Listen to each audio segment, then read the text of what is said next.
दूसरे दिन पापा घर आ गए। उनके आते ही मम्मी ने मायके जाने का मन बना लिया। वो मुझे भी अपने साथ ले जाएगी, यह सोचकर मैं मन ही मन खुश हो रही थी। लेकिन वह मुझे अपने साथ नहीं ले गई। मम्मी पापा से यह बोलकर अकेले ही चली गई कि मैं मायके जा रही हूँ, माँ की तबीयत खराब है, मैं 2 दिन के बाद खुद ही आ जाऊंगी। पापा यह सुनकर बहुत ही खुश हुए। उनका रिश्ता भी अजीब था। मम्मी घर पर होती तो पापा बाहर होते, और पापा घर पर होते तो मम्मी बाहर होती। मुझ पर क्या बीत रही है, इसे उन दोनों को कोई मतलब नहीं था। वैसे मैं भी इसकी आदी हो गई थी। आदी क्या हो गई थी, अपने आप को समझा लिया था। हाँ, इतना तो जरूर था कि मेरी नजरों में पापा की छवि मम्मी की छवि से कुछ अच्छी थी। अच्छी क्या, पापा के बारे में कुछ जानती ही नहीं थी। पति पत्नी के बीच की बढ़ती दूरियां बच्चों के लिए कितनी खतरनाक होती है, इसका एहसास मुझे अब हो रहा था। मैं एकदम ही अकेले पड़ गई थी। आज मैं दोपहर में स्कूल से घर लौट आई। दरवाजा खुला हुआ था। हाथ में फाइल लिए मैं बरामदे में आई तो किसी औरत की आवाज सुनकर चौंक आ गई। अगले पल सोच में पड़ गई। मम्मी आज मायके सुबह चली गई। यह पापा के बेडरूम में कौन औरत है? मैं यह सोचती हुई बेडरूम की ओर बढ़ गई। खिड़की का दरवाजा बंद था। दरवाजे भी कुंडी लगी हुई थी। मम्मी पापा का बेडरूम एक ही था। मुझे ज्यादा सोचना नहीं पड़ा। अंदर का नजारा कैसे देखूं? दरवाजे की उस छोटे से छेद से होकर एक आंख बंद कर दूसरी आंख से मैं अंदर झांकने लगी। पापा एकदम से व्यस्त थे, और वह महिला जिसे मैं कुछ पहचानती थी, नाइट कॉमनी थी। वह पापा के साथ 1-2 बार घर भी आ चुकी थी। मैंने दिमाग पर जोर दिया तो उसका नाम भी याद हो आया। उसका नाम काव्या था। काव्या यही कोई 22-23 साल की शरहरी दिल वाली खूबसूरत महिला थी। वह मम्मी से अधिक सुंदर भी नहीं थी तो क्रूप भी नहीं थी। मैं हैरान थी। जिस पापा को मम्मी पसंद नहीं करती, उस पापा को एक उससे कम उम्र वाली युवती पसंद करती है। यह ईश्वर की कैसी लीला है। इतने में ही काव्या ने नाइट कोट उतारकर एक तरफ रख दिया। मेरी तो पैरों तले जमीन ही निकल गई। मैं ये सब देखकर हैरान हो रही थी। कमाल है, बातचीत से इतनी सभ्य और सौम्य दिखने वाली काव्या कितनी चालू है। मेरी माँ भी तो इसी तरह ही सौम्य और सीधी साधी लगती है, लेकिन इस मामले में कितनी बसातिर है। मैं तो एक शातिर और बदचलन स्त्री पुरुष की संतान हूँ। मेरा भविष्य कैसा होगा? तभी काव्या ने पापा के दाई जांघ पर कसकर चिकुटी काट दी। लेकिन वह जरा भी गुस्सा नहीं हुए, बल्कि उसे और ही प्यार से अपनी गोद में बिठा लिया। मुझे आज भी याद था, एक बार मैंने पापा को गुदगुदी कर दी थी। उन्होंने मेरी गाल पर एक थप्पड़ धर दिया था और कहा था, मुझे बदतमीजी बिल्कुल पसंद नहीं। मैं गाल सहलाती रह गई थी, और आज पापा काव्या की बदतमीजियों पर कोई ध्यान न दे रहे थे। मैं अगले पल ही बुदबुदा पड़ी, क्या व्यक्ति ऐसे नाजुक क्षणों में इतना संवेदनशील और सुन सब पड़ जाता है कि दांतों और नाखूनों के वार को भी महसूस नहीं कर पाता है? यहीं से मेरे मन के किसी कोने में इस सुख को भोगने की इच्छा ने करवट लेनी शुरू कर दी। मैं सिक्स के इस अलौकिक और सज्जनिक पहलू को पकड़ने की कोशिश करने लगी। पीछे चला गया। इसी बीच पापा ने काव्या को घूरते हुए कहा, तुम सचमुच ही बहुत ही आनंद देती हो। मेरी पत्नी तो मुझे पसंद ही नहीं करती है। वो कहती है कि तुम 3-3 दिन तक दाढ़ी ही नहीं बनाते हो। तुझसे बात कौन करेगा? तुम्हारी दाढ़ी कांटों की तरह मेरे गालों पर चुभती है। देखो, दाढ़ी तो मेरी आस भी पड़ी हुई है। क्या तुम भी मेरी दाढ़ी से परहेज करती हो? पापा को यह कहते ही काव्या हंसने लगी।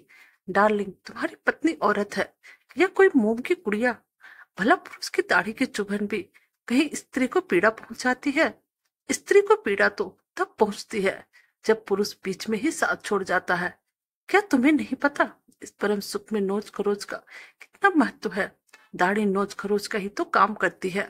ईश्वर ने कुछ सोच समझ कर ही उसको दाढ़ी दी है। सच तो यह है कि मैं तुम्हें तुम्हारी दाढ़ी से ही पसंद करती हूँ। यह कहते कहते काव्या ने पापा को बाहों में समेट लिया और अपने चिकने और मुलायम गाल उनके दाढ़ीदार गाल पर रखकर रगड़ने लगी। यह मेरे लिए एक नया ही अनुभव था। मैं आश्चर्यचकित होकर सोच रही थी यहाँ तो कोई भी किसी से प्यार नहीं कर रहा। यहाँ तो केवल एक दूसरे को जिस्मानी सुख पहुंचाने की कोशिश कर किया जा रहा है। क्या यह सुख हमारे जीवन में इतना महत्व रखता है? मुझे कुछ भी समझ में नहीं आ रहा था। फिर मैं सोचने लगी, कहीं काव्या पापा को इसलिए तो पसंद नहीं करती है क्योंकि उसे पुरुष की दाढ़ी की चुभन अच्छी लगती है, और मम्मी आदर्श अंकल पर इसलिए मुगत है क्योंकि वो सहवास कला में निपुण है और साथ ही चिकने गालों वाले हैं। ये दोनों स्त्रियां ही हैं, लेकिन इनकी पसंद अलग अलग है। शायद यही वजह है स्त्री पुरुष अपने जीवन साथी को छोड़कर कहीं भाग जाते हैं। भाग क्या चाहते हैं? अपने मनपसंद किसी सुयोग साथी की तलाश कर लेते हैं। मैं भी तो एक स्त्री ही हूँ। क्या मेरी पसंद अपने विचारों के अनुकूल पुरुष की नहीं है? क्या अपनी पसंद की चीजों को ढूंढना या पाना गलत है? नहीं, पापा मम्मी आदर्श अंकल काव्या आदि सब बहके भटके नहीं है। इन्होंने तो अपनी अपनी पसंद को हासिल किया है। इसी मध्यंतर मैंने देखा पापा काव्या के देह पे झुकते जा रहे हैं और उनके ओठ काव्या को ओठों को चुमने के लिए मचल रहे हैं। मैंने अगले पल ही अपनी दोनों हथेलियों से आंखों को ढक ली और मन ही मन सोचने लगी, यह कैसी आग है जो परिवार में सारे सुख होते हुए भी स्त्री और पुरुष दोनों को भटकाने पर मजबूर कर देते हैं। पुरुष की बाहों का पहला पहला स्पर्श कैसा होता होगा? पुरुष के संसर्ग में कभी नहीं आने वाली एक स्त्री पुरुष की बाहों के स्पर्श मात्र से कितनी रोमांचित हो उठती होगी। मैं ये जानने की कोशिश करते करते पसीने से तरबतर हो गई। मैंने देखा मेरे हाथ के पसीने से फाइल भीग गई और मेरे अंगों से फूटे आए पसीनों ने मेरी बनियान को भिगो दिया। मेरा हाथ अनायास से मेरी जांघों पर चले गए।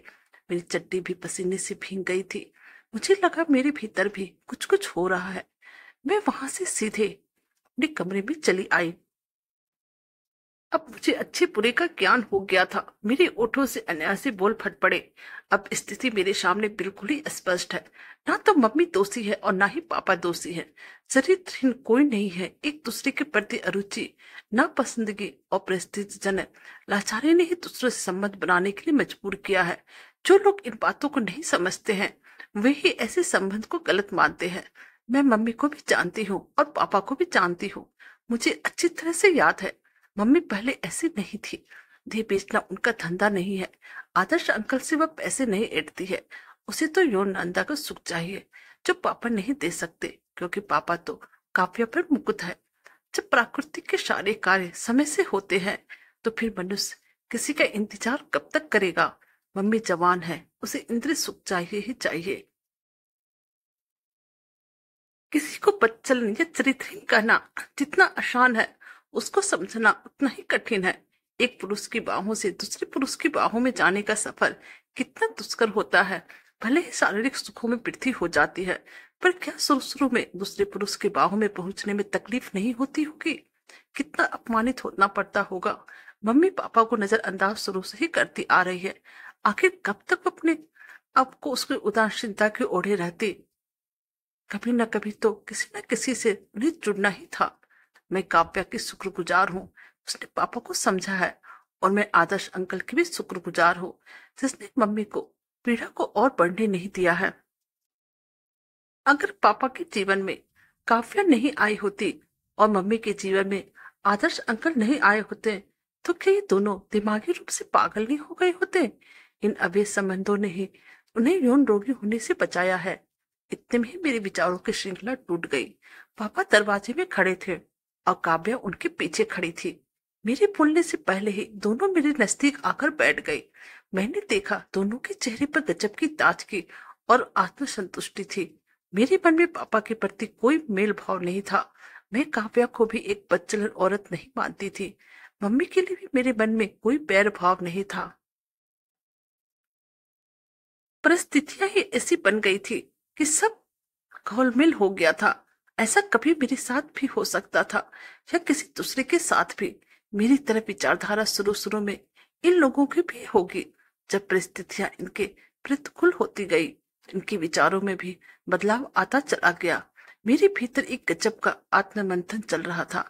पापा ने मुझे टोक दिया, रिया बेटी क्या सोच रही हो? तुम्हारी पढ़ाई कैसी चल रही है? ठीक चल रही है पापा। मैंने यह कहते हुए पापा की ओर देखा। वो मुझसे आंखें मिला ना सके। मैं बोली, पापा, मैं तो तुम्हारी बेटी हूँ। तुम मम्मी के लिए या दुनिया के लिए जैसे भी हो, लेकिन मेरे लिए तो सिर्फ मेरे पापा ही हो। और मम्मी भी तुम्हारे लिए कैसी भी क्यों ना हो, मेरे लिए तो मेरी मम्मी है। मैं जानता हूँ बेटी। यह कहते कहते पापा ने मुझे अपने गले से लगा लिया। मैंने महसूस किया पापा कुछ कुछ ये जान गए थे कि मुझे मालूम हो गया है काव्या से उनके क्या संबंध है। इतने में ही काव्या ने अपने पर्स से टॉफियों के 2-3 पैकेट मेरे आगे रख दिए। तुम्हें ये टॉफियां पसंद है ना? मैं तुम्हारे लिए ही लाई हूँ, यह कहकर वह हंसने लगी। मैं सोच रही थी अब मैं इस प्यार और लगाव को क्या कहूँ।